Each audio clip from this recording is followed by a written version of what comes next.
जी, अस्सलाम वालेकुम। उम्मीद है कि आप तमाम दोस्त खैरियत से होंगे। मार्केट की सूरत-ए-हाल तो फिर कंटिन्यू कर रही है जी। कल हमने इस खदशे का इज़हार किया था कि इंतज़ार कर लेना बेहतर है।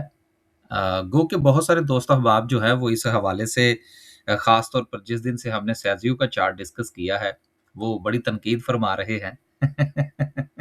तो चलें कोई बात नहीं जी, वो भी उनका हक है।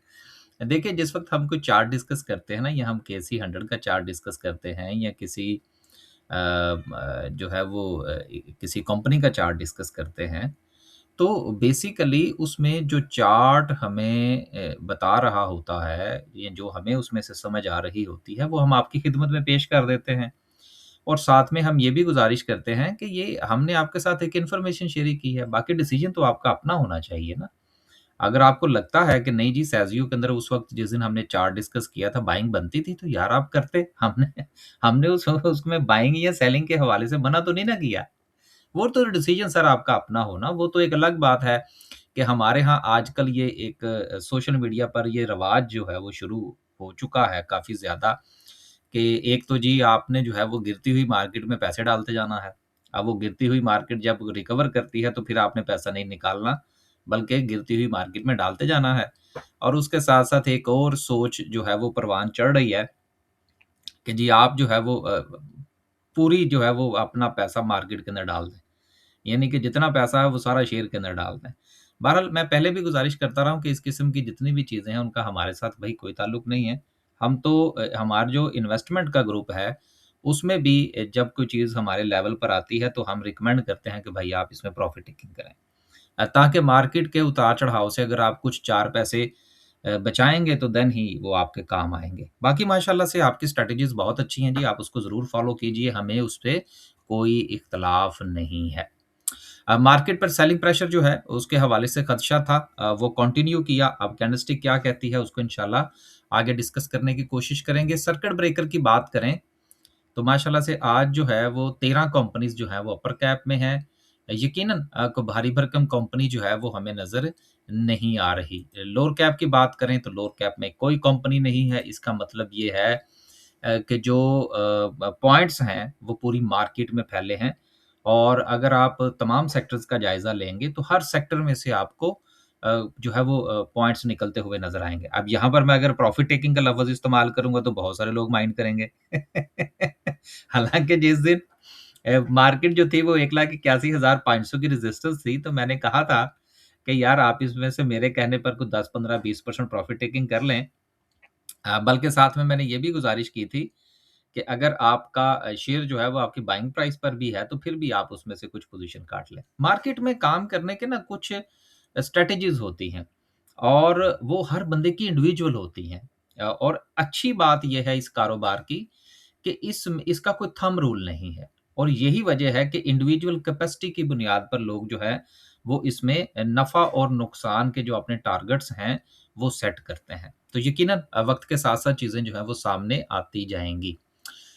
खबरों की तरफ चलते हैं जी। पहली खबर चूँकि रिज़ल्ट्स का सीज़न जो है वो जारी है। पहला रिज़ल्ट जो है वो अटक सीमेंट का आया है, बहुत अच्छा रिज़ल्ट आया है और इनकी जो ईपीएस है वो तकरीबन डबल हो गई है कि तकरीबन ₹12.60 से इसकी जो ईपीएस है वो बढ़कर ₹24.86 हो गई, तो तकरीबन डबल होगी ना इसकी ईपीएस से। और लास्ट जो था ये खबर हमने पहले भी पढ़ी थी, इनकी जो कैपेसिटी है ख़ास तौर पर सोलर की इंस्टॉलेशन के हवाले से वो हमने पढ़ी थी।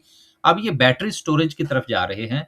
ये भी एक बहुत अच्छी बात है कि आप जो है वो कंपनी जो है वो अपना सारा का सारा निज़ाम जो है वो अपनी कैपेसिटी के ऊपर लेकर जा रही है। इस तरह से यकीनन आने वाले वक़्त के अंदर बिजली की कीमतों का जो उतार-चढ़ाव है, उससे भी एक तो ये बच जाएँगे और इसके अलावा जो लोड शेडिंग के मसाइल हैं, उससे भी बच जाएँगे। तो इनको जो अपनी कंपनी के हवाले से जो प्रोडक्ट की जो प्राइसिंग है, उसमें ये चीज़ें जो हैं, वो ये बहुत ज़्यादा मुफ़ीद साबित होंगी। तो ये एक अच्छा जो है वो सिलसिला है और आपको पता होना चाहिए कि हमारे सीमेंट के अंदर, पूरे सेक्टर के अंदर जो आपको बेहतरी देखने को मिल रही है, उसके पीछे भी इनकी एनर्जी के जो एफिशिएंसी है उसका राज़ कार फ़रमा है। जब तक सीमेंट सेक्टर जो है वो सारा का सारा कोल के ऊपर इन्हिसार करता रहा, तब आपको पता होना चाहिए क्या हुआ, कोल की प्राइसेज़ अप, सीमेंट की प्राइसेज़ नीचे। अब जिस तरह से वो एनर्जी एफिशिएंट हुए हैं, उसके बाद फिर हमारा जो टेक्सटाइल सेक्टर है, उसने भी काफ़ी ज़्यादा काम किया है।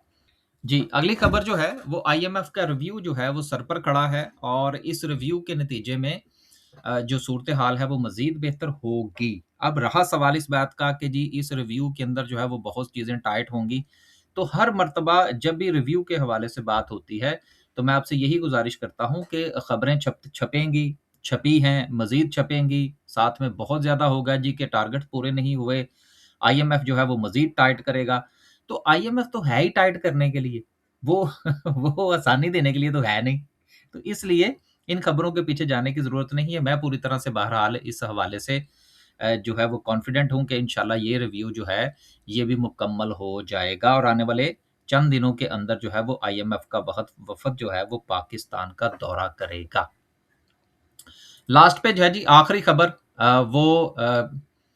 आईएमएफ के बाद जो है बड़ी खबर वो ईरान और यूएस वॉर के हवाले से है और आपको पता है कि इसमें थोड़ा-सा पॉज़ आया है इस वक़्त और उसके बाद बयानात का सिलसिला जो है वो जारी है। जी, आगे जो है वो डिस्कस करते हैं जी फ़ास्ट केबल का चार्ट।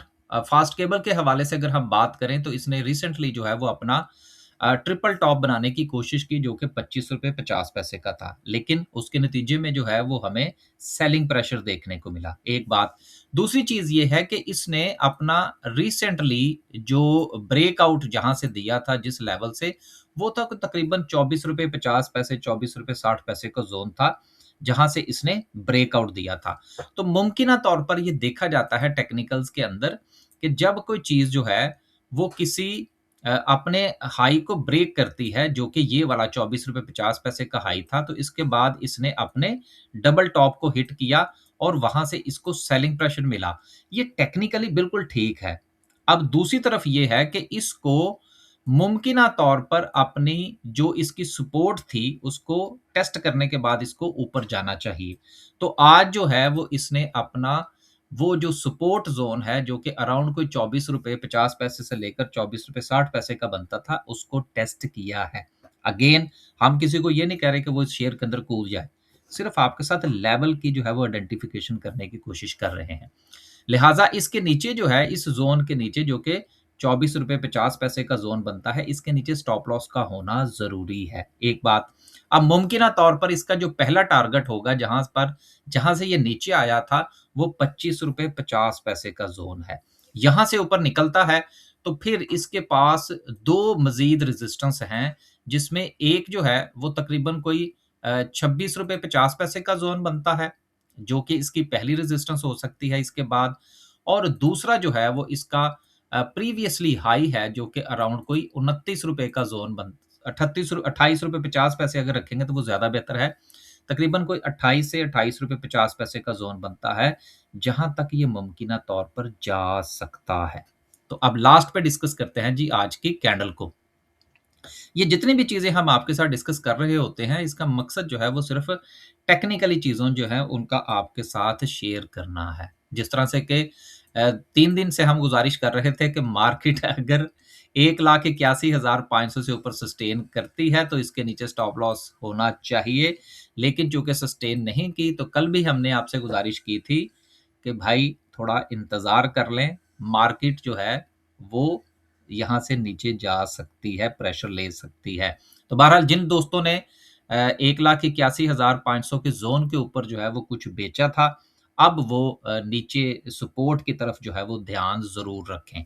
अगेन हमारे पास जो सपोर्ट ज़ोन है, वो 1,79,000 के अराउंड बनता है, तो अभी मज़ीद जो है वो कोई 800 के करीब पॉइंट्स जो हैं वो मार्केट में से निकल सकते हैं, एक बात। अब दूसरी बात ये है कि अब किया क्या जाए? कल जो है देखिए चूँकि प्रेशर जो है वो कंटिन्यू कर रहा है, रेजिस्टेंस से मार्केट नीचे आई है। अब देखना ये है कि क्या मार्केट 179 का जो ज़ोन है, उसको रिस्पेक्ट करती है या नहीं? अगर मार्केट जो है वो कल इसको जो है वो सपोर्ट लेकर इसमें रिस्पेक्ट करती है, तो यकीनन फिर जो है वो इंडिविजुअली स्टॉक्स के मुताबिक जो है वो एंट्री बनाई जा सकती है। लेकिन अगेन चीज़ याद रखिएगा कि स्टॉक मार्केट में सपोर्ट को टेस्ट होने के बाद उसमें एंट्री ली जाती है और रेजिस्टेंस को टेस्ट होने के बाद जो है वो प्रॉफिट टेकिंग की जाती है, ये असूल होता है। बस जी, अपने फीडबैक से ज़रूर आगाह कीजिएगा इंशाल्लाह कल जो है वो किसी नई वीडियो के साथ आपके खिदमत में हाज़िर होंगे। इजाज़त दीजिए जी। अल्लाह हाफ़िज़।